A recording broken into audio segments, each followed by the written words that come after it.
Hi friends, welcome to C3 Chris crafts and cookery. நான் உங்கள் Chris. இன்றைக்கி நம்ம சேனலில் ஒரு சுவையான ரெசிபி மட்டன் கீ ரோஸ்ட் எப்படி பண்ணுறதுன்னு தான் பார்க்க போகிறோம். வாங்க ஃப்ரெண்ட்ஸ், செய்ய ஆரம்பிக்கலாம். அதுக்கு ஒரு குக்கரில் 4 டேபிள் ஸ்பூன் நெய் சேர்த்துட்டு, நெய் நல்லா உருகுனதும் 1 டேபிள் ஸ்பூன் இஞ்சி பூண்டு விழுது சேர்த்துக்கலாம். கூடவே 1/2 டேபிள் ஸ்பூன் மஞ்சத்தூளும் சேர்த்துக்கலாம். சேர்த்து நல்லா மிக்ஸ் பண்ணி விட்டுடலாம். இஞ்சி பூண்டெல்லாம் நல்லா வதங்கட்டும், பச்சை வாடெல்லாம் போகட்டும். அது வரைக்கும் நல்லா இந்த மாதிரி வதக்கி விடலாம்.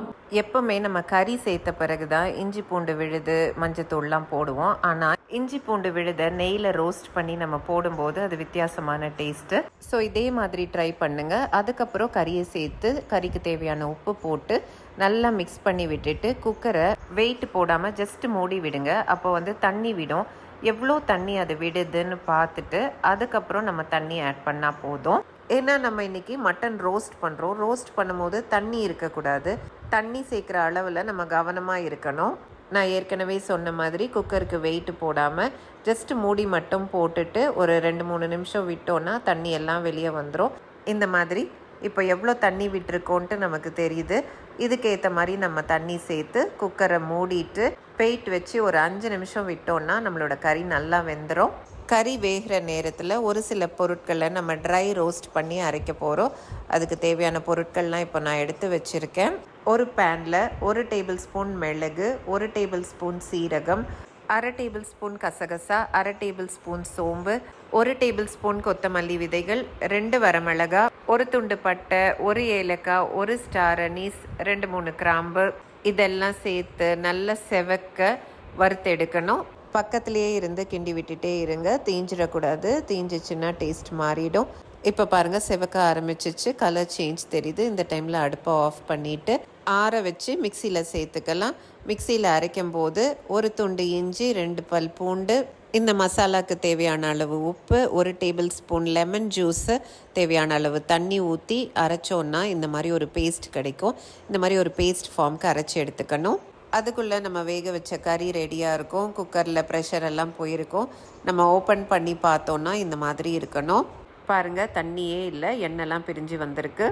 அடுத்தது எந்த பேனில் நம்ம செய்ய போகிறோமோ அந்த பேனை அடுப்பில் வச்சு சூடானதோ 2 டேபிள் ஸ்பூன் நெய் சேர்த்துக்கலாம். நெய் நல்லா உருகுனதோ நம்ம மிக்சியில் அரைச்சி வச்சோல அந்த விழுதை சேர்த்துக்கலாம். மறுபடியும் இந்த நெய்லேயே இந்த மசாலாவை நல்லா வதக்கி விடலாம். நல்லா வதங்கணும். இல்லைன்னா மல்லியோட டேஸ்ட், இஞ்சி பூண்டு விழுதுடைய டேஸ்ட் எல்லாம் தனியாக தெரியும். நல்லா வதங்கின பிறகு கொஞ்சமாக தண்ணி சேர்த்துக்கலாம். மிக்சியில் மசாலா இருந்துச்சுன்னா கழுவி அந்த தண்ணியை சேர்த்துக்கோங்க. குக்கரில் கறி வேக வைக்கும்போது கொஞ்சம் தண்ணி எக்ஸ்ட்ரா இருந்துச்சுன்னா அந்த தண்ணியை கூட நீங்கள் சேர்த்துக்கலாம். ஆனால் கொஞ்சமாக அளவாக சேர்த்துக்கணும். தண்ணியும் மசாலாவும் நல்லா கொதித்து பிளெண்ட் ஆன பிறகு நம்ம வேக வச்சிருக்கிற கறியை இதோட சேர்த்துக்கலாம். கறியையும் மசாலாவையும் நல்லா மிக்ஸ் பண்ணி விட்டுட்டு இந்த மாதிரி ஃப்ரெஷ்ஷான கருவேப்பிலையையும் ஒரு கையளவு சேர்த்துட்டு நல்லா மிக்ஸ் பண்ணி விட்டுட்டு ஒரு 5 நிமிஷம் எல்லாம் பிளெண்ட் ஆக விட்டோன்னா நம்மளுடைய சூடான சுவையான சூப்பரான மட்டன் கீ ரோஸ்ட் ரெடி. எண்ணெய்லாம் தனியாக பிரிஞ்சு வந்திருக்கு பாருங்கள். அப்படின்னா தண்ணி எல்லாம் ஃபுல்லாக வத்திருச்சுன்னு அர்த்தம். நம்ம கறி ஃபுல்லாக ரோஸ்ட் ஆயிடுச்சுன்னு அர்த்தம். இதுதான் கரெக்ட் ஸ்டேஜ். நல்லா ஒரு மிக்ஸ் பண்ணி விட்டுட்டு அடுப்பை ஆஃப் பண்ணிடலாம். கொஞ்ச நேரத்தில் நம்ம இப்போ பார்க்குறதோட கூட திக்காயிருக்கும்.